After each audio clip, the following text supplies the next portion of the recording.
এই যে দুপুরের খাবারটা নাও, মনে করে খেয়ে নিও। ভাই কিছু খাবার হবে? আমার না খুব ক্ষুধা লেগেছে। স্যার, আপনি আমাদের কাছ থেকে খাবার খাবেন? হ্যাঁ, আমার না খুব ক্ষুধা লেগেছে। আসলে আমি ভাতের বাটিটা আনতে ভুলে গেছি। উনি কি সত্যিই আমাদের মতো গরিবের বাসায় ভাত খাবে? হ্যাঁ, ক্ষুধা যখন লেগেছে খাবার তো খেতেই পারি। তুমি খাবারটা দাও। কিন্তু ঘরে তো আর খাবার নেই। আমি তো ভাবলাম তুমি কাজ থেকে আবার আসার পরে রান্না করব। আপু, ঘরে যা আছে তাই দেন না, আমার খুব ক্ষুধা লেগেছে। আচ্ছা, এক কাজ করি, এই খাবারটা ওনাকে দিয়ে দিই।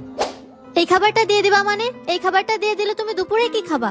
আমি দুপুরে কিছু একটা ম্যানেজ করে নিব। না না, এটা হয় না।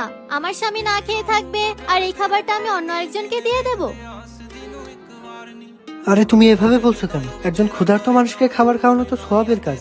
আর এমন তো কতদিন গিয়েছে দুপুরে না খেয়ে থেকেছি, আজকেও না হয় না খেয়ে থাকলাম।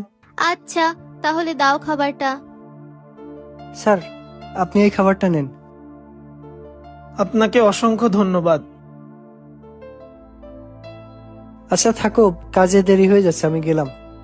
আচ্ছা শোনো, ঘরে না চাল ডাল কিছুই নেই, আসার সময় বাজার করে নিয়ে এসো। আচ্ছা ঠিক আছে। কি হলো? কি ভাবছো তুমি? আসলে বাজার যে করব, কিন্তু আমার কাছে কোনো টাকা নেই। আজ 3-4 দিন ধরে কাজ করছি, হেডমিস্ত্রি কোনো টাকাই দেয়নি।